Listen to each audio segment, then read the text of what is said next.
Oil ಹಾಕ್ತಾ ಇದ್ದೀನಿ.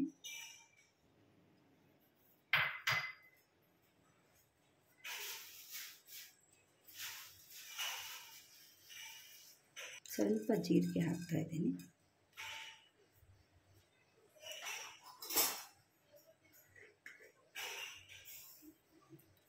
ಸ್ವಲ್ಪ ಸಾಸಿವೆ ಹಾಕ್ತಾ ಇದ್ದೀನಿ.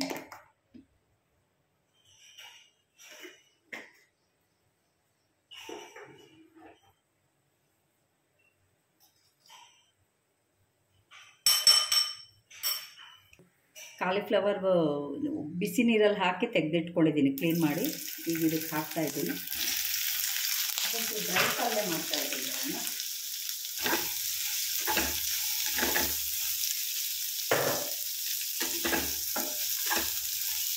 ಸ್ವಲ್ಪ ಫ್ರೈ ಮಾಡ್ತೀನಿ.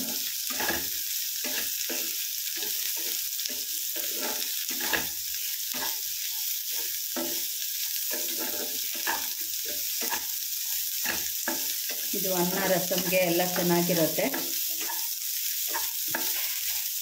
ಈರುಳ್ಳಿ ಟೊಮೊಟೊ ಎಲ್ಲ ಏನು ಬೇಡ, ಸುಮ್ಮನೆ ಡ್ರೈ ಆಗಿ ಮಾಡೋದಷ್ಟೇ ಇದು.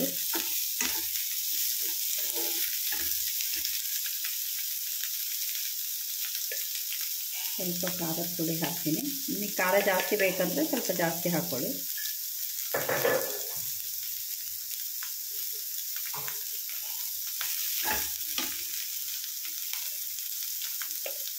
ಸ್ವಲ್ಪ ಉಪ್ಪು ಹಾಕ್ಕೊಳ್ಳಿ.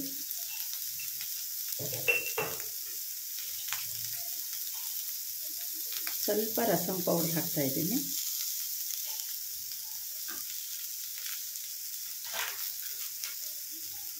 ಸ್ವಲ್ಪ ಅರಿಶಿನ ಪೌಡರ್ ಹಾಕ್ತಾ ಇದ್ದೀನಿ.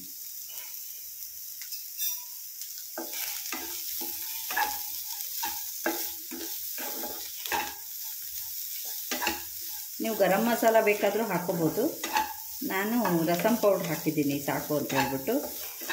ಇದಕ್ಕೆ ಗರಂ ಮಸಾಲ ಹಾಕೋಬೋದು, ಆಮೇಲೆ ಕೊರಿಯಾಂಡರ್ ಪೌಡ್ರ್, ಇದು ಕೊತ್ತಂಬರಿ ಬೀಜದ ಪೌಡ್ರ್ ಹಾಕ್ಬೋದು, ಧನಿಯಾ ಪುಡಿ, ಜೀರಾ ಪೌಡ್ರು, ಹುರಿದು ಪೌಡ್ರ್ ಮಾಡಿ ಇಟ್ಕೊಂಡಿದ್ದು ಹಾಕ್ಬೋದು. ನಾನು ಈಗ ಸದ್ಯಕ್ಕೆ ಇದಿಷ್ಟೇ ಹಾಕ್ತೀನಿ.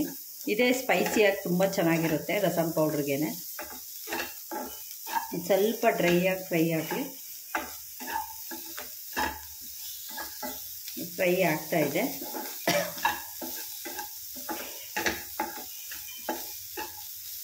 ಗ್ಯಾಸ್ ಆಫ್ ಮಾಡ್ತೀನಿ. ರೆಡಿಯಾಗಿದೆ. ಅನ್ನ ರಸಮ್ ಜೊತೆಗೆ, ತಿಳಿ ಸಾರು ಜೊತೆಗೆ, ಟೊಮೊಟೊ ಸಾರು ಜೊತೆಗೆಲ್ಲ ಚೆನ್ನಾಗಿರುತ್ತೆ. ಹಾಗೆ ಬೇಕಾದರೆ ಚಪಾತಿ ಜೊತೆಗೂ ತಿನ್ಬೋದು, ಚೆನ್ನಾಗಿರುತ್ತೆ. ನೀವು ಮನೇಲಿ ಮಾಡ್ಕೊಂಡು ತಿನ್ನಿ. ಲೈಕ್ ಮಾಡಿ, ಸಬ್ಸ್ಕ್ರೈಬ್ ಮಾಡಿ, ಶೇರ್ ಮಾಡಿ.